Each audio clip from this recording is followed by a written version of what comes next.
Hey guys, this is Mike Mahaffey, the old bastard BJJ guy, here for BJJ Mental Models. Back in my day, we had to walk uphill in the snow both ways to get to the academy just to learn some crappy technique from a random purple belt.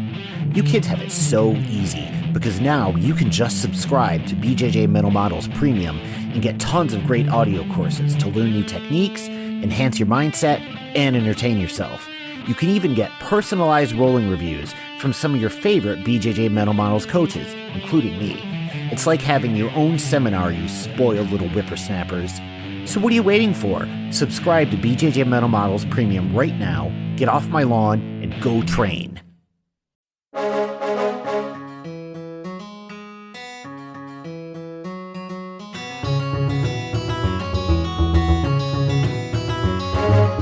Welcome to BJJ Mental Models, episode 269. I'm Steve Kwan. BJJ Mental Models is your guide to a conceptual and intelligent jiu-jitsu approach. And people can't see this, but I am currently looking at a Josh Kintanon Wentworth here, who is wearing perhaps the most absurdly awesome costume I have ever seen anyone wear. Since this is audio only, Josh, why don't you explain to people what exactly is on your body right now? So it's not a costume. It is a very warm, oversized fleece hoodie that goes all the way down to my knees and happens to be royal purple. So it is amazing, and I highly recommend them. I don't know where this one was obtained. My wife got it for me for Christmas. It's been the warmest thing that I've ever wrapped myself in. It is incredibly soft, and I love it, and I'm never going to stop wearing it. It looks like a Santa outfit, but it is just a beautiful shade of purple. And honestly, you know, people will listen to this and they'll think I'm making fun of you, but I'm absolutely not. I totally want one of those things. They look like the coziest things ever. It is. Everyone would look at it and think, wow, that's sort of ridiculous. And it's like, yo, well, you just put one on and then you'll look ridiculous too because you'll never want to take it off. I do get a kick out of how jiu-jitsu people are always very concerned about looking ridiculous. It's like, my God. How are you going to be? You practice the most ridiculous looking hobby I can imagine, and you're worried about looking more ridiculous? All right, well, let's get into the order of business here. Now, for those who maybe missed the earlier conversation that we had on the public feed or our chats on Premium, why don't you just give yourself a quick hello here? Oh, goodness. For people that don't know who I am, how am I going to do that? No, I'm Josh Wentworth. I'm better known as the Reddit user and previously Bullshido user Kintanon. I'm most famous for just trolling people on the internet and generally talking a lot of smack. Relatively recently, thanks to mostly Steve, I've become more known for having some insights into how small people in jiu-jitsu can operate effectively and safely. And we did some episodes on that, and that's it, right? And I hosted a camp. A lot of people came to that. That was fun. But I also run a gym in the middle of nowhere in Georgia that it's growing. We're doing good. I'm well known for reverse classroom shenanigans, arguing with people, you know, that kind of thing. I don't know, man. I didn't prepare for an introduction. I thought you had that covered.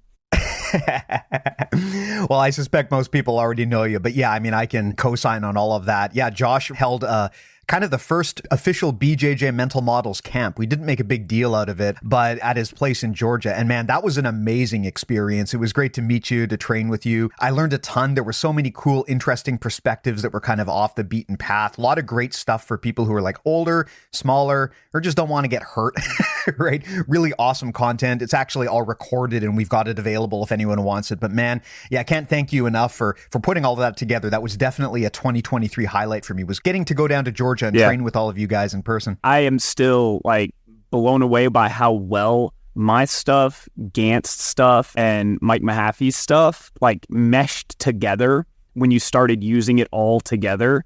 And it changed the way that I play my stuff when I started to really integrate the stuff that they showed. So I highly recommend, if you have the time, go look at the videos, look at the stuff that we were doing and showing, and just start to put it together, because that will also help you see some of the stuff that I've been talking about in these audio series, is where you can now get a sort of a physical, visual of what's going on and what I'm talking about, which might help you when you eventually circle back to this episode, where we will be talking about a additional component of some of that finally, which is how to use some of these concepts from the top in a way that we haven't discussed before.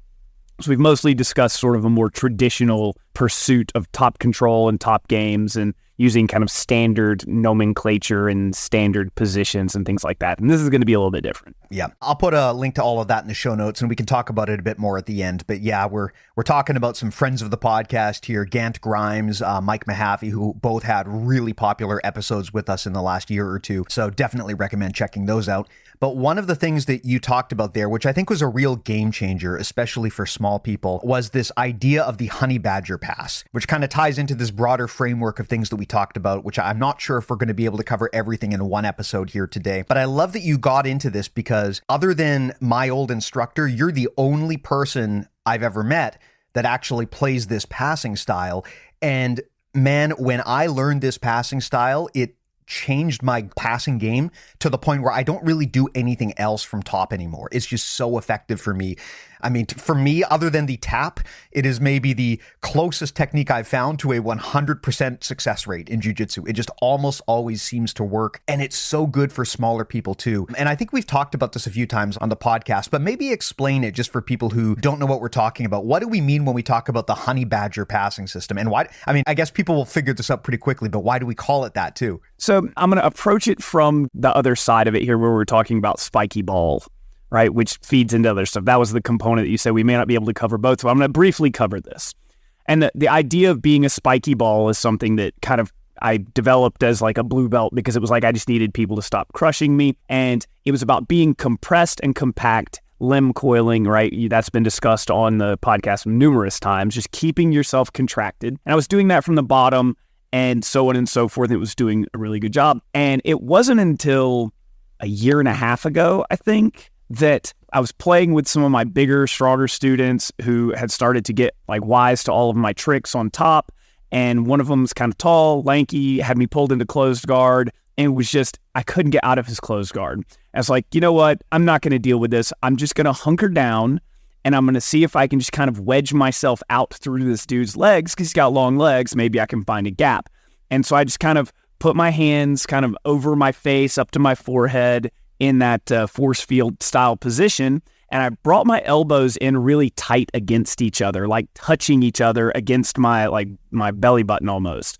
And I just dove down on top of him in his guard like I was turtling. And I started to like scoot backwards. And he started trying to like pull at my collar, guillotine me. And eventually he tried to open his legs and do a sit-up sweep. But there was no arm to grab or anything. So I just immediately double undered him, dumped him on his butt, and passed. I was like, that was interesting. Well, I wonder if that'll work again. And so then I just started doing it all the time. And it really is just, you're just balling up inside the guard. You're removing the threat to your arms because your limbs, they're not extended, right? You're removing the threat to your neck because your hands can help protect your neck and your head is pressed to their stomach. So they can't really get access to your neck, to your collar, things like that. So you can just kind of hunker down there.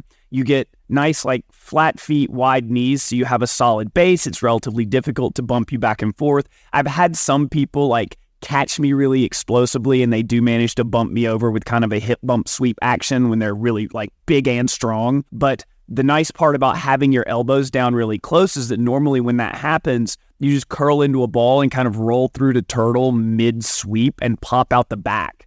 So it's very difficult for them to solidify anything. And so you're able to just ignore everything they're doing while you just kind of burrow out of their guard. Because you'll notice when you're playing guard and you start to do this, there's this space between your like solar plexus and their groin. And this little space that's always there as soon as you create that shape, as soon as you bring your head down. It's just this little tiny space. And if you get both of your elbows in there and start moving backwards, they come through that space. And as soon as you've got a little bit there, you can start to open them out the same way we did for the Hobbit hands escapes and stuff, where you're extending the elbows as a wedge. Now you're creating a little more space. As soon as you have even a little more space, you can just wipe your hands through there. You just kind of dive your hands to the inside and scoop. And now you're just in a double underpass. There's nothing they can do about it. And it really, really, really is astonishingly effective as a way to stay safe and attack inside the closed guard, of somebody who is taller and bigger and who's kind of got you in there and pulled you in as an attack and is attacking you. Absolutely. I love this position for a variety of reasons. Because you're a turtle aficionado and it's just turtling in closed guard, you cheater. That's exactly what I was going to say. You basically pull turtle inside the person's guard, which sounds fucking ridiculous, but it absolutely does work. You talked about the importance of coiling up. When you are a small person, you always need to be very mindful of leaving a limb dangling, because a big guy or girl, if they get a grip on your arm or your leg, they can get so much leverage that they can just use outsized levels of control on you. I mean, I think everyone who's sparred with someone who's 50 to 100 pounds bigger has probably had this experience where they, they grab your leg and they just literally pull you into whatever position they want you to go. And then they kind of settle you down there. When you coil up, you take away their ability to do that. And the challenge I had always had with most traditional guard breaks and guard passes is they require you to extend your arms and legs. And that works fine if you're like an athletic pairing to your opponent, if you're kind of comparable. But when you're giving up a lot of size or strength, doing a lot of traditional guard breaks and guard passes can expose you to risk, right? I mean, I think of when I started jiu-jitsu, I was taught kind of that, I guess, classic guard break where you put one hand forward and you anchor onto their lapel or whatever, and then you put the other hand back on their hips, and then you try to get into a combat base. And that sounds all well and good. But the problem is you're kind of creating a weird structure where one of your arms is forward and one of your legs is now somewhat available to your opponent. And if you're giving up a massive amount of size or strength, I don't care how good your jiu-jitsu is, you're giving them a handle on your arm and they can kind of overpower you. So I struggled with breaking the guard and passing for a long time until one day my instructor said, "Why don't you try this?" And he showed me this move, which is, he didn't call it this, but basically it's the honey badger. Basically, he said, kind of like pull turtle inside their guard. Instead of sticking your hands forward, kind of keep them back. You want to kind of try to almost have like your elbows to your ribs if possible. You want to have your elbows on the inside, and then you like anchor your hands kind of on their hip bones or whatever. And the interesting thing is you stay down on both knees. You don't try to get up. And that's a very different thing from a lot of modern guard passes where everyone says you have to pass while you're standing. Well, and that's super valid when you are, again, as you said, have parity to the point where like you are able to stand up with their weight both hanging from your hips and actively attempting to disrupt you. Great. If you can do that, standing up to pass will give you some mechanical advantage. It'll help you get gravity on your side. It'll make it harder for them to attack you with their hips. But for those many cases for us smaller people where you can't effectively stand up against somebody who's actively trying to disrupt you with their body weight when they are bigger than you are, right? All of your resources go into just standing up and you don't have anything. You can't let go of them with one hand and like move around to try to get their leg open or anything. You're stuck focused entirely on staying up under the influence of their weight and their active disruption of your posture and base. And I did that, I worked really hard on developing my standing guard breaks because I also, like my first guard break, it was that sort of traditional anchor their hips to the ground, make an L with your knees, and then push backwards, then go to combat base. Very traditional. And then obviously, that doesn't work, guys. You got to stand to pass. Started working to stand to pass. And the two scenarios that I would always run into were, one, the dude's way bigger. So when I stand up, it's a ton of effort on my part. I'm burning energy like crazy. And then they shake themselves backwards and their weight collapses me down onto a knee or something. And now I'm back down. I got to do it again. Or they're my size. And when I stand up, they just come up with me. They're just like, they just climb up me and that's it. Like now I'm stuck with this person attached to me. I'm trying to shake them off. So I think the sort of more traditional passing or closed guard opening specifically paradigm is very much tailored to people in the like 170 pound and up range, right? Because the standard traditional closed guard breaks don't function the same way when you're much lighter, either against people your own size or against much heavier people. It just doesn't work the same way. Yeah, I remember one time I was trying to stand in someone's guard, a big, strong dude, clearly had been doing some bodybuilding and a lot of lifting. and he wanted to get De La Riva on me, and he just started aggressively using his giant leg to try to chop my leg to change the angle so he could get De La Riva. And I realized, okay, one of two things is going to happen. Either this guy is going to break my knee doing this because he's that much bigger or stronger, or I'm just going to have to fall over and let him have whatever he wants. Because by giving him my leg at that angle, by standing up and giving him that opportunity, now I've put myself at kind of a health risk here. So that was kind of a moment where I realized a lot of jiu-jitsu changes when you are not physically comparable to your opponent. And the other thing to bear in mind too is we have to think about what our opponent wants us to do inside their guard. The majority of things that a modern jiu-jitsu grappler is going to want to do from guard require you to stand up, right? If they want to leg entangle, or they want to do some matrix nonsense, or they want to play De La Riva or whatever, I have to stand up. They can't do that if I'm down on my knees. Now, the problem with being down on my knees is theoretically, I'm in submission territory. If I'm kind of hunkered down, that's when the person on the bottom is going to think, well, now I can guillotine or triangle or armbar or omoplata this person. But they can only do that if they can get access to your arm or your head. And if you basically pull turtle inside their guard, it's shockingly hard for them to do that because your hands are kind of retracted. You're not reaching out forward. You're basically curled up into like a little medicine ball inside their guard. A spiky ball. Exactly. So a lot of the time, what people will try to do is they'll try to pull your arm free and they'll realize, I can't do it. And then they'll try to triangle you and they realize, I can't get this guy's arm, so I can't triangle him. And then if they're feeling real spicy, they'll try to hip bump you or guillotine you. But if you've got your hands anchored on their hips, they can't get up and get that height.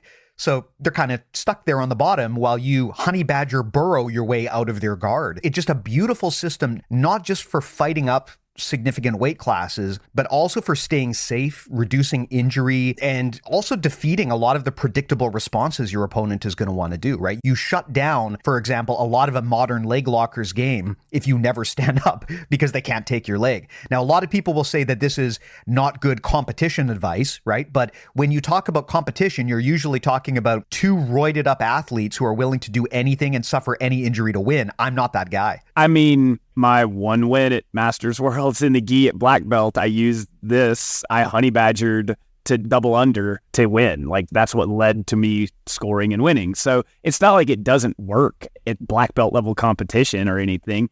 The thing is, there's a few things that you really have to be prepared to have happen. The thing that you are waiting for to make your move is for them to decide that they need to open their guard in some fashion to attack you, either to get up or to try to pull you into a triangle or to change the angle, try to chase your back, something. The moment they open their guard even the slightest, that's when your hands scoop to the hips and you go to a double underpass. And if you don't know how to double underpass on big, heavy people, or you don't think you can, it's 100% the most effective pass against against super heavy people that I have. If you get there, because the moment you start lifting their hips even the slightest amount, they get really upset about it and they want to put their hips back on the ground. So as soon as you do that, you just let them put their hips back on the ground and you let go of everything as you go around the side, right? That really is, you pick up a little bit and then you just let go and leave and they'll throw themselves back on the ground. So double underpass will work great there against heavier people. And that's kind of what you're waiting for. But the thing that you have to watch out for is people that realize kind of what's going on and then aggressively disengage from your position and try to like come up to the top of like front headlock position or like attack you as if you're in turtle. You have to be ready for that. And that's the second thing that you're kind of waiting for, because the moment they do that, like that's kind of when you're initiating your wrestle up stuff where you're going to attach yourself to one leg, because that they have to put a leg up, right? Most people aren't just going to leap to both feet and start running around you. Like some dudes might, but most people are going to they're going to disengage and they're going to put one leg up to help get up. And that's when you attach yourself to that leg and you start hitting your single legs and your wrestle ups. And in environments where you don't necessarily care about the points, as soon as they start to disengage, you can sit to guard and you can start playing under them and like play your guard game if you want to and decide that's what you want, because now you weren't swept. You're not ending up on the bottom on their terms. they disengage, so now you get to move to the guard that you want. That might let you get in on their legs. I use it to get to single leg X. Whenever somebody like disengages and stands up, I immediately pop through into this sort of seated butterfly and start attacking for single leg X if I can't get their leg for the wrestle ups. But those two things are really the only worrisome scenarios, right? And if they open their legs to hip bump, then you get your double unders, right? All of these things require that they open their legs just a little bit to attack you in any way. I think the only thing I've run into that's a problem, I have a couple of people I've rolled with that are just, they're insanely strong, and they will 2-on-1 my sleeve in the gi and just really commit everything to pulling one sleeve out. And then I have to like keep my hands together, right? So I have to bring that other arm back in and kind of have to break the grip and start over again, right? So sometimes that's going to happen. Like everything else, nothing's foolproof. So you have to be willing to kind of flow with what's going on when necessary. If they do get a big grip on your arm and yank that thing out and start to extend it, you have to react to that. You have to be ready for it. And to a degree, you can bait that a little bit. You can let some big dude try to triangle you and then pop your tiny head out and circle and stuff like that because there's too much space for them to close off. But it's dangerous. I don't recommend it. Instead, you just keep your hands connected so that they can't easily just snatch one off and armbar triangle you. And you work on breaking your grips and grinding your elbows back down and starting over again in your position. But for the most part, you just don't care about anything that they're trying. Like I've had people try to double collar me and they just can't get the loop through. They can't get both hands in front to start actually creating an angle. When your head's so far down towards their hips too, and because usually you're going to be shorter than the person you're rolling against. But when your head's way far down against their hips, like really low, it's super difficult to choke you. It's really hard for them to curl up enough, especially with their legs closed, to get access to your neck. So when they have to adjust and shift so they can try to get to your neck, well, there's your opportunity to move. Double unders, back out. I'll just pop up and leave when their guard opens sometimes. So it's a very safe position. Yeah, that's what I love about it. And you brought up that if someone is doing this honey badger pass to you, the sensible thing for you on the bottom to do is to open your own guard and try to play this like a turtle, where you try to get up on top. And if I'm the person doing the honey badger, I love that. Right. That's what I'm waiting for. Yeah. What I would prefer you do as the guard player is I would prefer you open your own guard so I don't have to open it for you. This is, I think, where a lot of traditional guard breaks get really difficult is you're kind of with a lot of traditional positions exposing an arm or giving them something that they can fight against. And so while you're trying to break their guard, they're also trying to do stuff to you. But if I just curl up into a little turtle and I anchor my hands on your hips and I just scoot my butt back, just inch by inch by inch, eventually one of two things is going to happen. Your guard's going to break open because my body's moving backwards while you're staying fixed, or you're some sort of freak and you have really powerful legs and your guard doesn't open, but by moving backwards, I create enough space to get my arms through your guard and underneath you, and then I stack pass you and double under you. So once you do this to people enough, they will realize as soon as you start honey badgering them, the sensible thing for them to do is to just give up and open their guard and move on to something else. And of course, me being the little weenie person, that's what I want, right? I would prefer you open the guard and just let me pass. So just a very, very awesome way to kind of safely, with low energy expenditure, kind of slowly inch out backwards, pop their guard open, and then just move right into whatever passing sequence you want. And yeah, I agree with you completely that the double under and stack passes are deceptively effective against bigger people. You might think they wouldn't be, but with a few adjustments, you can easily stack someone who is 50 to 100 pounds heavier than you. It just requires you to get a bit creative and to maybe change it the way that you would normally do it. Yeah, like I don't try to get a full stack on people that big. I just wait until they start resisting the stack and then drop them. They can't react to it. They just hit the ground and then I'm in side control. So that's sort of the easy, like shortcutty way to pass guard with it. And let me see, I've had people bring up concerns about the position and vulnerabilities to it. I'm trying to think of all of them. I think I've covered all of them because there just isn't much people can do against you there, because what is the interesting thing is once you get your elbows to the inside and even slightly through the inside gap of their legs, they don't have the inside space control anymore.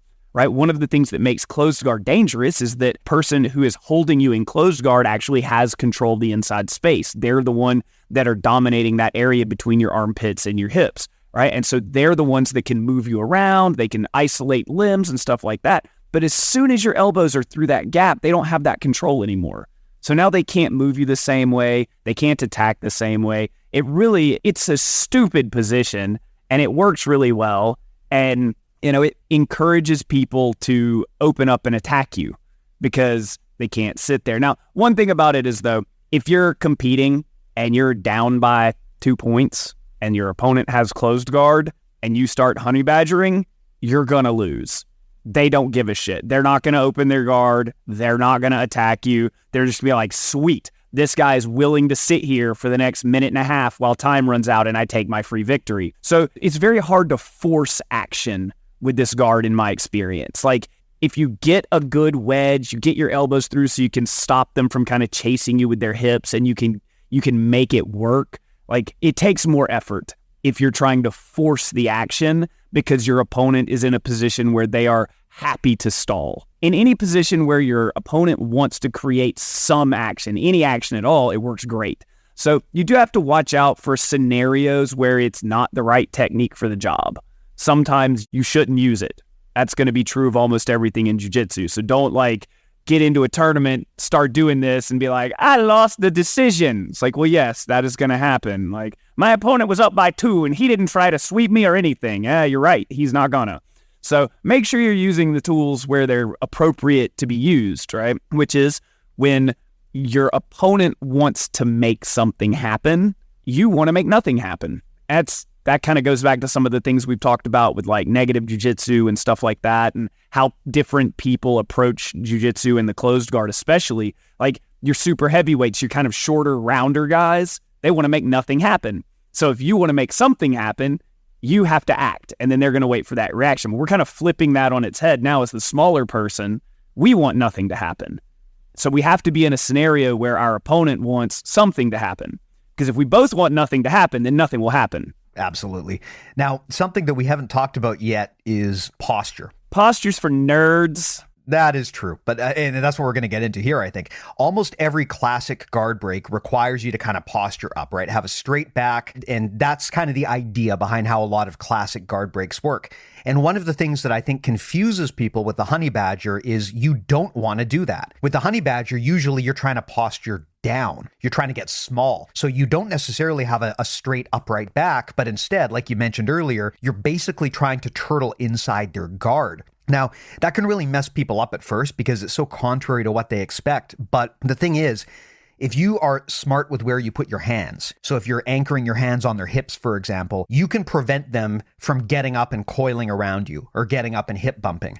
The reason why you don't want to have your posture down with a lot of traditional guard breaks and guard passes is because if you're postured down, you expose yourself to submissions, right? The guillotine, the arm bar, the triangle. When you're postured up, you make it hard for that to happen. And also, of course, with a lot of traditional guards like closed guard, the idea is you as the guard player are trying to pull the person down. And, this is kind of a self-defense argument, right? You're trying to prevent them from posturing up so they can just tee off on you. But in modern jiu-jitsu, you're also trying to prevent them from posturing up because so many popular guard breaks and guard passes require you to posture up and to stand up. But in this case, we're not trying to do any of that. So we don't need our posture. Now, the only thing we have to be careful of is we don't want to expose anything that could get us submitted. And the beauty of this position is if you anchor your hands on their hips and you tuck your elbows in tight, you kind of dig them into your own ribs. And like you said, you're trying to get your elbows on the inside of the guard, not on the outside. If you do that, basically no submission that I'm aware of is really going to work from there. If the person tries to guillotine you, they can't get in close and coil around you because your hands are on their hips. You can push them away. They can't armbar you or triangle you because they can't get your hand free. There's not a lot they can do. I mean, the only thing they can really conceivably do is try a cross collar choke. Here's the thing. If somebody can get to both of your collars, you weren't down low enough in the position to start with. You got caught in no man's land, because this will go back to some old school MMA jiu-jitsu training where they tell you, all right, when you're in closed guard on top, there are 2 places you can be that it's okay. You can be all the way up, postured up, or you can be all the way down with your head on the chest, right? And you're usually in the MMA context, you would be controlling their biceps and caging their ribs with your elbows, but all the way up or all the way down.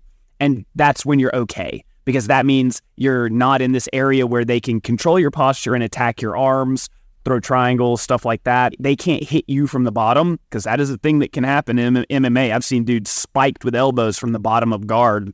They thought they were winning in closed guard, and all of a sudden an elbow comes across, and like they have a whole new set of problems. So all the way up or all the way down. And this is the same way. If you stop like halfway down with your head like 4 or 5 inches off of your opponent, you're giving them space to get access to you, to grab your sleeves, to grab your collar, stuff like that. The guys that manage to get my collar, it's because I'm not hunkered down far enough. If you get flat all the way down so that your forehead is on their stomach, they cannot get your collar to choke you.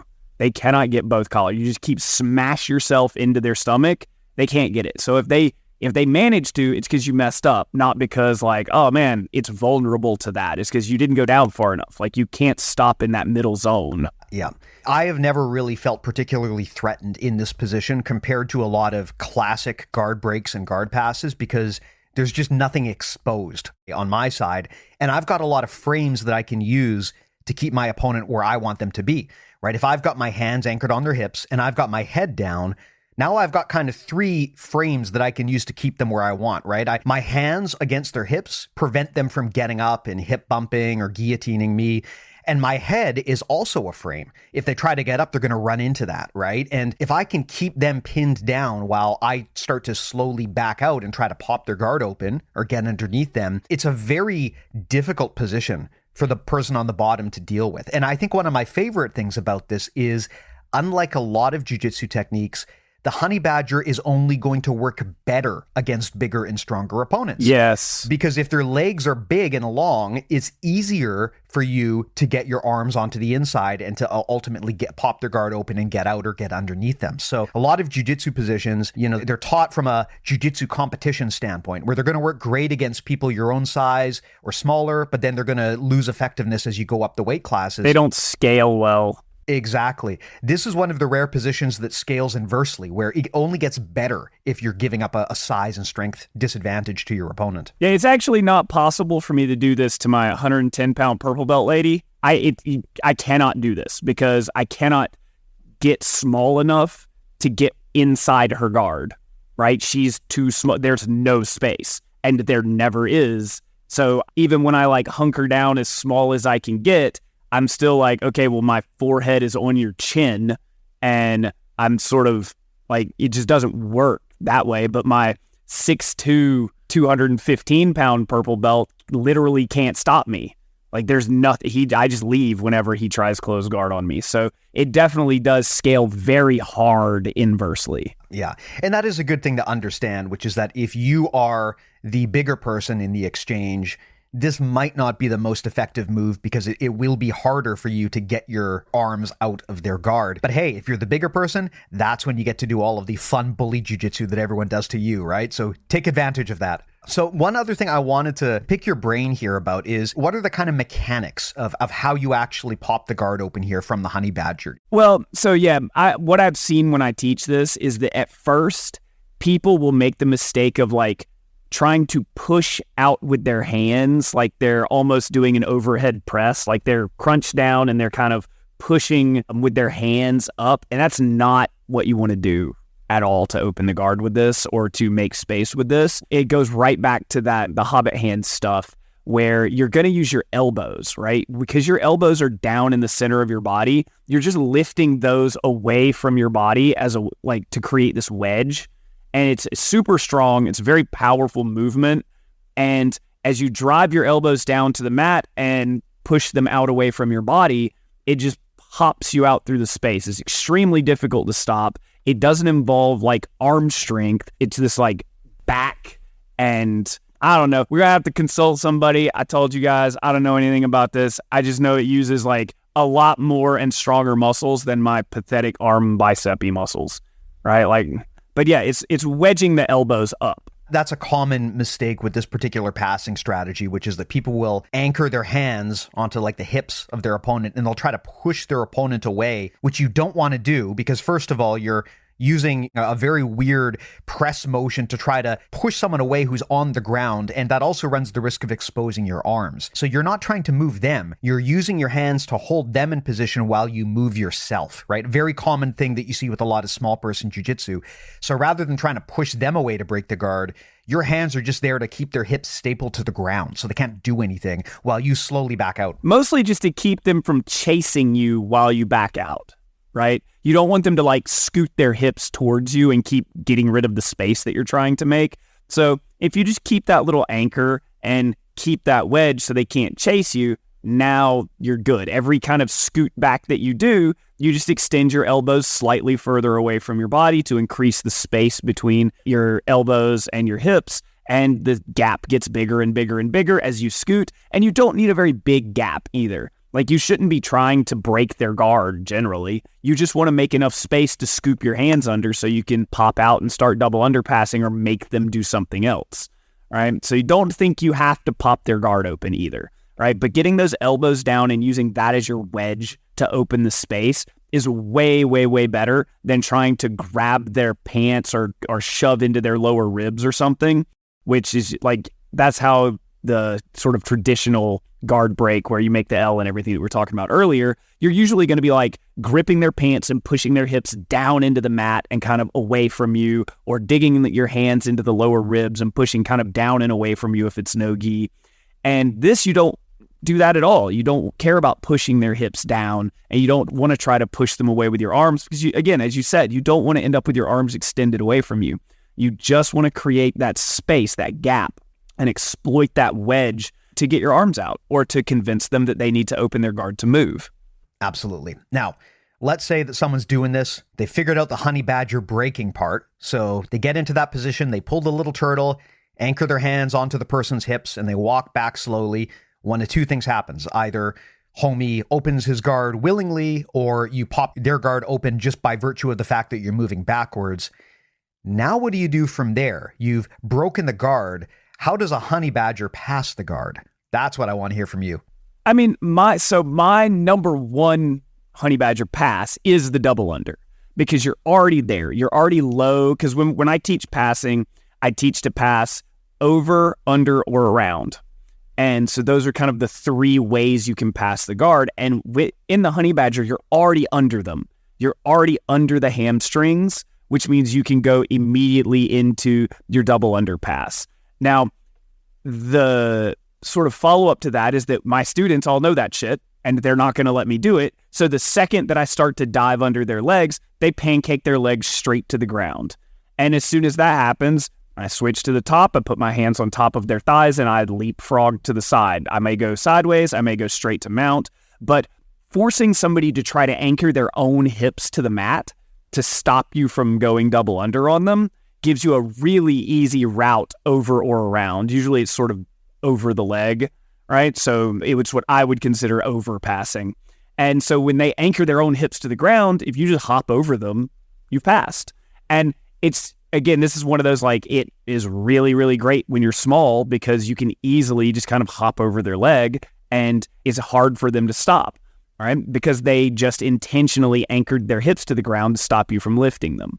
And those are the two ways that I almost exclusively, I can't think of another way that I end up needing to use to get past the guard once I've gotten honey badger going. It's just that. It's either you get under their guard, you get under them and you get your double under, or they throw their hips to the ground for you, and so you just hop over. Yeah, and that's an important distinction too, right? We've talked this whole time about how a honey badger is going to turtle up on their knees inside someone's guard. But once you've got the guard open and you're going into passing mode, now if you want to stand up, go for it, right? I mean, you don't have to. You can definitely pass on your knees, but there's a lot of great passes that are just going to work better if you're standing.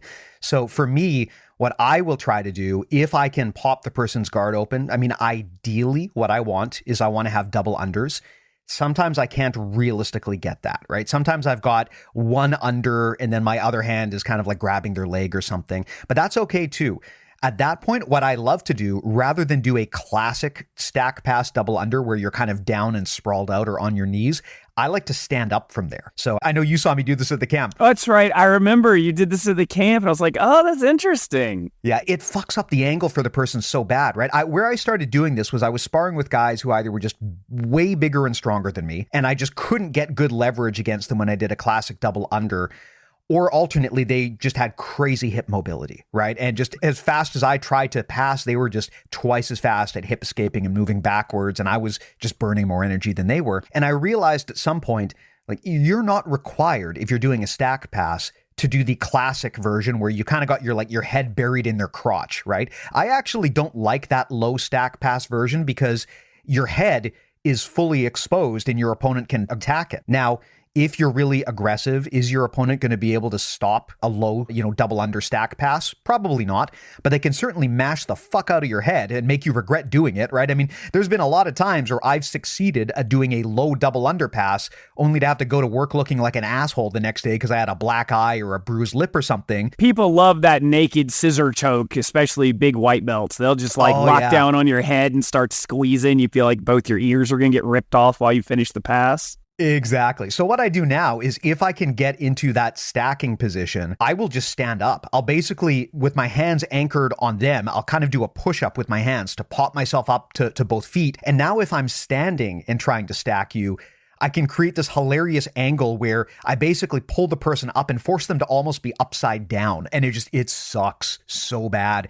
And I have found that works against people of all sizes. I mean, against just a massive ultra heavyweight, I might not be able to fully stack them with both legs, but I can still do a split stack, right? Where I take one of their legs and I stand up and I kind of fold them on top of themselves like an accordion. It's just a hilarious thing to do to people, and it's super effective. Yeah, and people should realize you don't need a full stack for this to work, right? If you get a big person's hips up off the ground at all, you're almost certainly going to get the pass on them. If they're even like 180, 190 pounds, and you get their hips up off of the ground, they want to put their hips back on the ground, right? They're going to try. And when you let them do that, you'll get to go around the guard. You don't have to sell out on trying to get this big, huge stack, right? So don't think that if you're not getting people super folded in half or all the way up on their head or whatever, that your stack pass isn't going to work. Your goal when you get a stack pass is just to get their hips higher than their head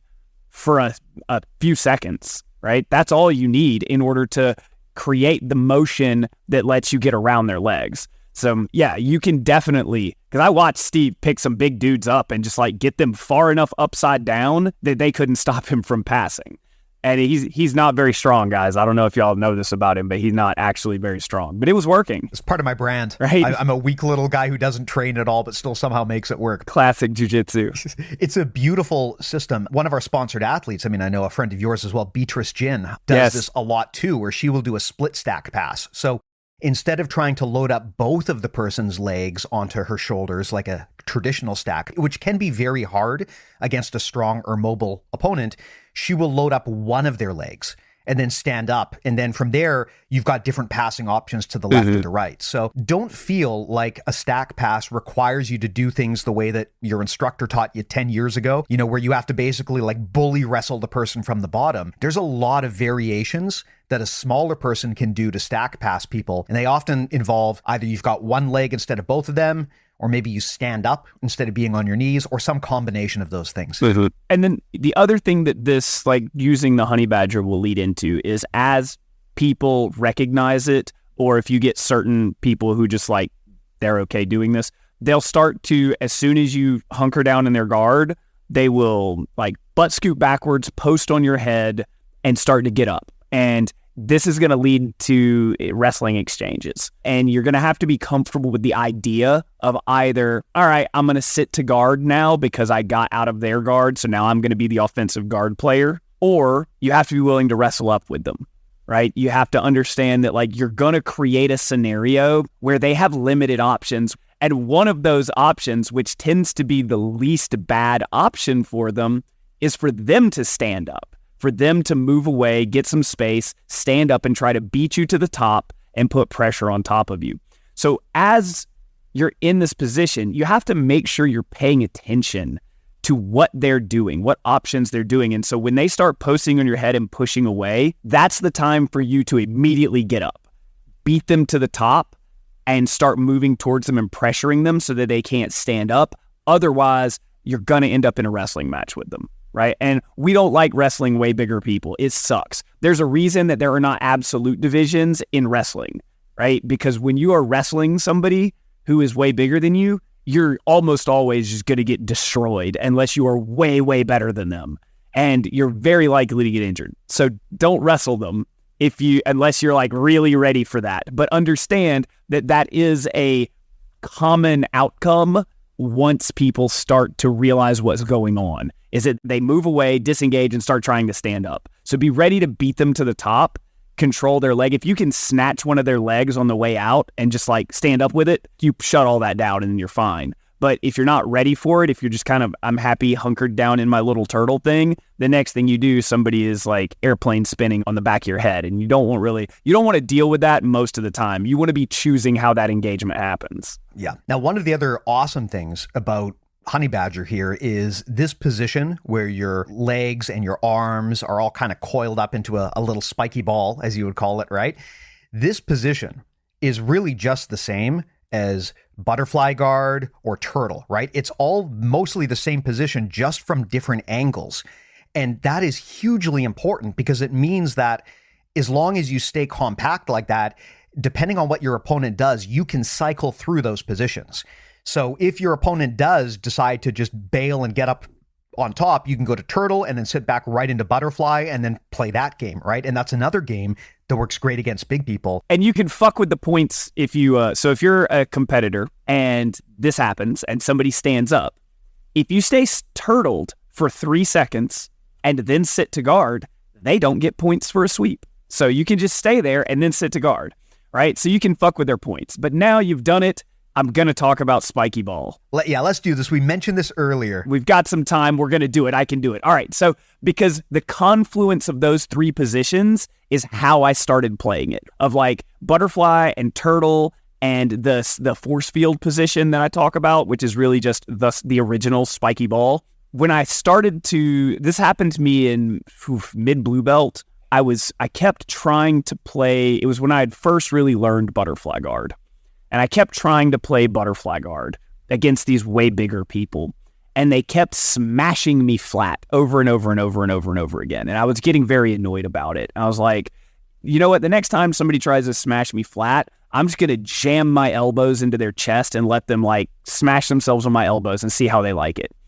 And they tried to smash me flat and my elbows were in the way and they put their knees back on the ground and stopped trying to smash me flat. And I was like, oh, well, that worked really well.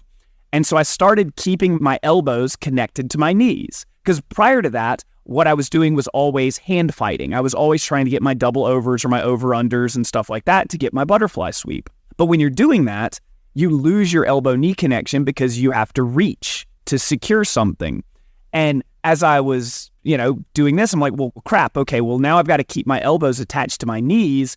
And so I can keep them from smashing me down. And so I started just doing that. And then they would smush me down kind of less aggressively because the point of your elbow, right, now all of their weight pressing into that very small surface is even better than if I were on top doing that to them because they weigh more than me. So now they're driving all of their weight into a tiny surface. It's really uncomfortable for them. And so as they would try to climb on top of me and pass my butterfly guard that way just by smushing me, I realized I could roll under them like a marble under a plank, right? It's like if you put a glass marble or a metal marble or whatever ball bearing under a piece of wood and you can roll the piece of wood around really well. So as they would get on top of me, I would just start rolling as a spiky ball and I would end up in like turtle and then sit through. And as I sat through, I would get my grips and then I would sweep them off of that. Or I would pop out the back with the turtle like a peek out and go to their back.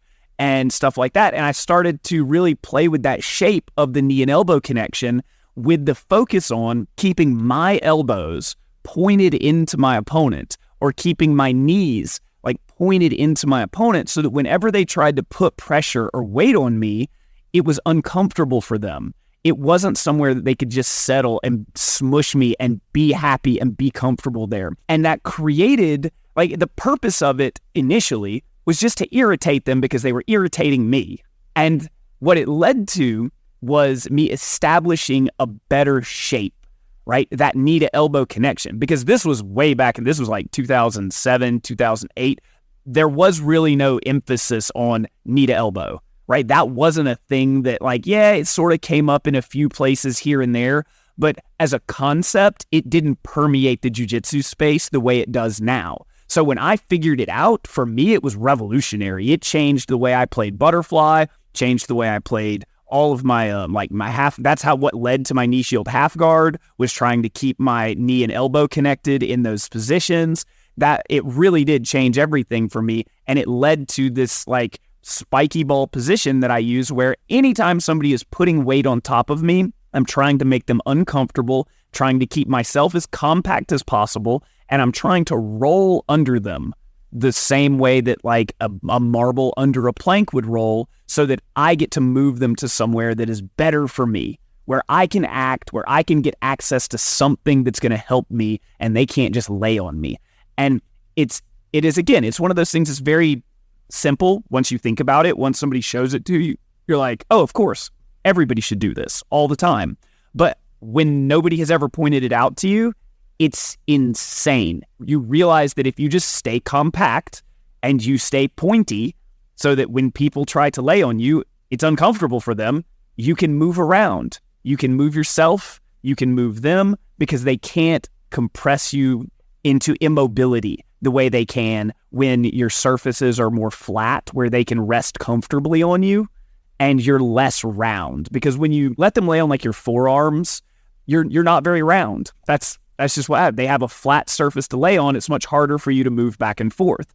But once you extend the elbows and create a more round shape out of your body, now you can roll. Now you can move. You're a globe.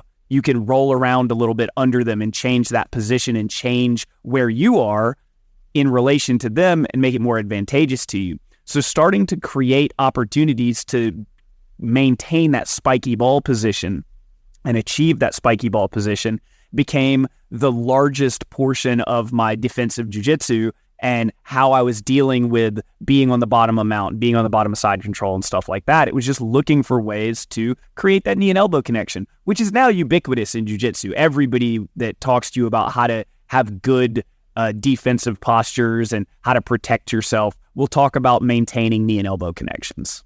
Yeah, absolutely. Absolutely. I love that you brought this up. I mean, honestly, I'd love to either do a full episode on spiky ball, or maybe even a whole series or an instructional on it, because it's such a game-changing idea for a lot of people. I mean, anyone who's been listening to me or a lot of small person jiu-jitsu instructors talk probably understands the importance of coiling up and being small and compact, right? And that's all well and good, but if I just curl up into a little ball, I'm not disincentivizing you from just mauling me or squishing me, right? I mean, yes, I'm making it harder for you to submit me, and I'm creating better defensive structures. And so these are good things, but at the end of the day, if I am sparring against some giant beluga, right, there's nothing stopping them from just saying, okay, well, if you want to curl up on the bottom, I'm just going to squish you and sit you here forever and just make you miserable. There's no incentive to prevent people from doing that. Whereas if you focus on kind of giving them these sharpened pointies, right? Using your elbows, using your knees, so that you're kind of like a little porcupine. And the more they try to lay down on you, the more you make them regret it.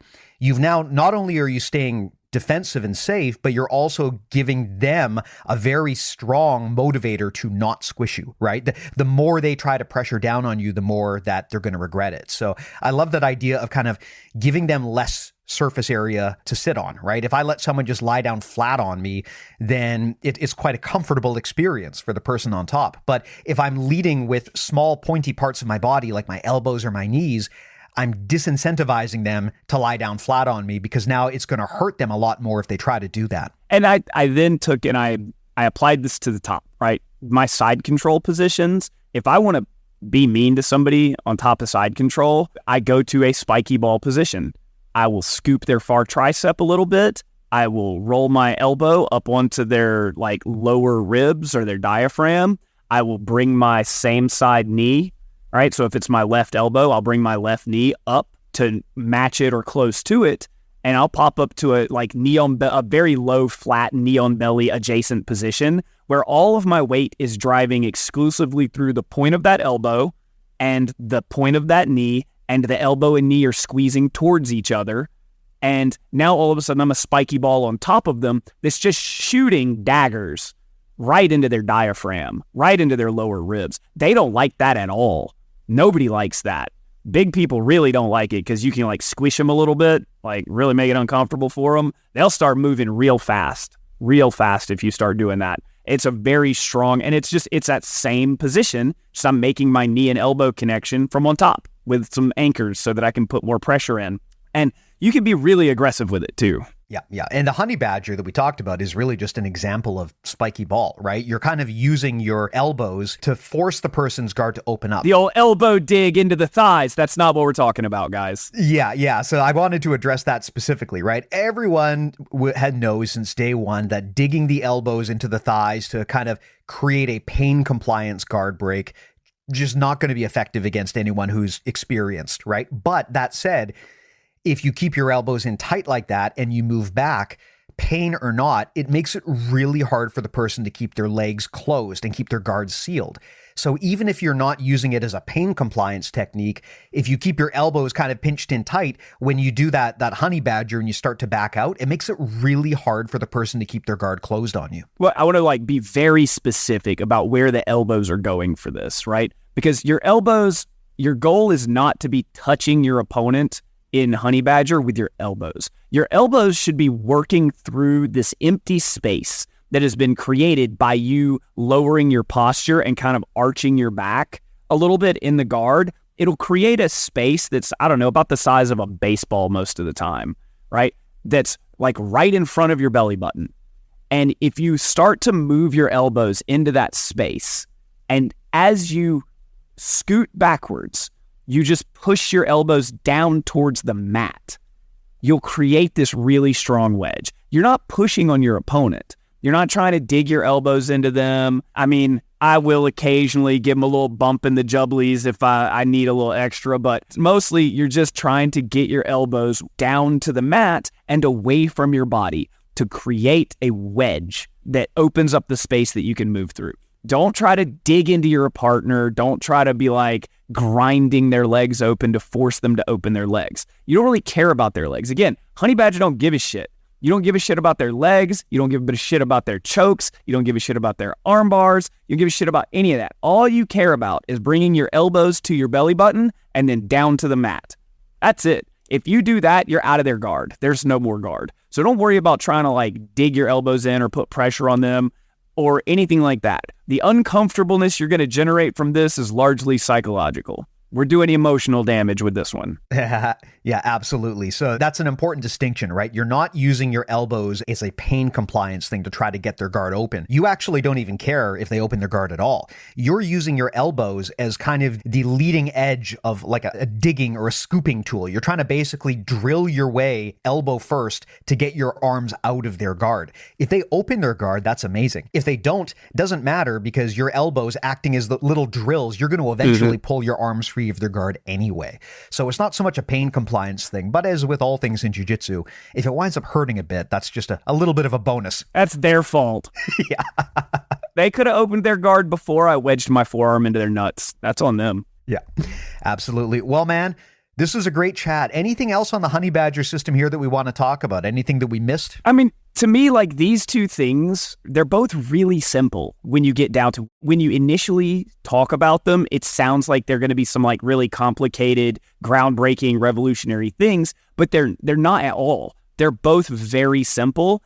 And especially these days, when the two primary concepts that make them up are almost ubiquitous throughout the jiu-jitsu community. When I started using this stuff, fucking 14 years ago, it was revolutionary. No, what is this stuff? But now, as soon as you start to think about those concepts that almost everybody listening to this is already familiar with, and these applications, it will become immediately obvious to you. You'll be like, oh, of course I can do that. And you'll put it together and it will work fantastically. Yeah, you'll find some bits and pieces that's like, whoops, that didn't work quite right, or I don't know how to deal with that. But that's just a matter of like a little bit of practice, a little bit of time with it. But for the most part, you're going to do this and it's like, oh yes, these things that I've been doing in other places work incredibly well here in a way that I hadn't thought about. So that's why I was kind of skeptical that we could make these two concepts two different episodes. If this was still like 2010 or something, then yeah, we could probably talk a bunch about it because we'd have to explain a lot more. But now most of this is like, yes, you already know a big chunk of this. This is just a different way to apply it. I think that everybody should immediately be able to take this information, apply concepts they already understand, apply the stuff from the Mental Models Camp videos. If you haven't watched those, you should, and apply the stuff from the Hobbit series. And like this fits right in there and matches up very nicely. And you'll just immediately be able to use it and find success with it. Nice. Well, let's plug some stuff. I mean, you already talked about a few things that are worth mentioning. One is all of the instructional stuff that we did at our camp was recorded. It's all on the BJJ Mental Models Premium site. So if you're a subscriber, you can see it there. You will also see my dumbass attempting to teach turtle, which I know is something people always ask about. And you'll also see a lot of Josh's stuff about how to be super defensive and spiky from the bottom. Definitely recommend people check that out. The other thing too, it's always worth mentioning, one of the most recent premium instructional series we did was Jiu-Jitsu for Hobbits with Josh, a series focused exclusively not just on small person jiu-jitsu, but basically when you're outgunned in every single way, right? I kind of feel like that might have been roasting me a little bit. Outgunned in every single way. That's hard, man. Why you got to phrase it like that? Well, look, I didn't call it Jiu-Jitsu for Hobbits because I wanted to market you as a super athlete, okay? Man. But the idea is that even when you see a lot of small person jiu-jitsu instructionals, they still make the assumption that you're a competitor, right? They're assuming that you are a small athletic competitor who is not necessarily risk averse, right? You're willing to get injured to win. Yeah, and like the major assumption that a lot of them make is your flexibility. Like every small person thing assumes you can just tuck your feet behind your head at will, and that's how you're like, get out of that. Exactly. So this is not a series for the Mikey Musumechis of the world. This is a series for regular people, hobbyists even maybe, who just, they know they're not just outgunned in terms of size. There's also athleticism, strength, and frankly, probably experience a lot of the time. It's just a really great introductory system. I got so much great feedback from people saying it changed their game. And of course, if you want a visual of that stuff, that's also on the premium site as well. So if you want that instructional, if you want those camp videos, everything's on BJJ Mental Models Premium. You can also get Josh to roast you directly. I think you are currently our most popular coach, which is hilarious because our coaching team composes over 20 collective world championship wins. None of which are mine. I have zero. None of which are yours, and you are by far the most popular coach on there. So anyone, if you're a premium subscriber in the coaching tier, you can get Josh to roast you directly. But beyond that, Josh, anything else that you want to plug? I know you've got your knee shield instructionals, and having had you do that to me directly, I can definitely endorse the effectiveness of those techniques. Do you want to talk about that or anything else you want to plug? Everybody loves my knee shield stuff. If you haven't seen it, you should. The thing that I most want to plug is we are going to do the Mental Models Camp again next year. We're already planning for December. We're going to try to make it after Nogi Worlds this time instead of before to try to make it easier for people to make it out. So it'll probably be like the second week of December-ish. So we're already planning it. We're already going to make it happen. We'll have details as we get closer, but I would like this one to be even bigger than the last one. I've got some folks that I'm going to reach out to see if we can get some sort of celebrity-esque instructors out for some stuff. But I want it mostly to be a Mental Models community-driven event where we all kind of collaborate and share the things that we're good at. Not like, hey, we paid some big name to come out and half-ass seminar for an hour. So Absolutely.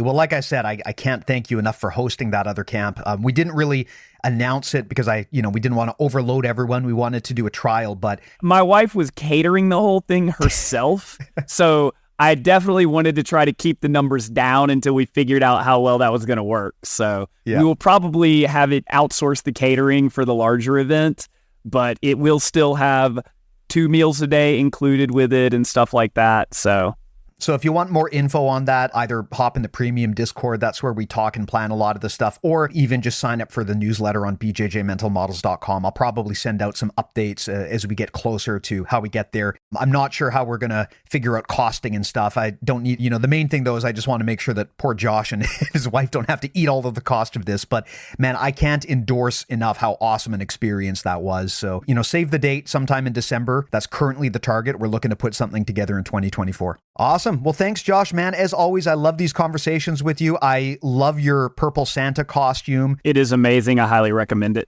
It really is. You're going to have to tell me where you got that. But thanks a lot, man. I always love having these chats with you. I think you just do such an amazing job at explaining things to people in a clear way that honestly, they probably haven't had explained to them before. And I think that's important, right? There's a lot of these areas of jiu-jitsu that just don't get talked enough about. But once people start thinking about them, it really can change the way that they roll. Yeah, a lot of it, again, a lot of the stuff's just going to be obvious when you think about it, but if you don't think about it, it's not. That happens to me all the time. And yeah, it's a pleasure every time I'm on here. Again, thank you for having me. I hope everybody enjoyed this as much as they have enjoyed the other ones. Yeah, have a great day. You too, buddy. Thanks to you. Thanks to the listeners. We'll talk to everyone next time. Take care.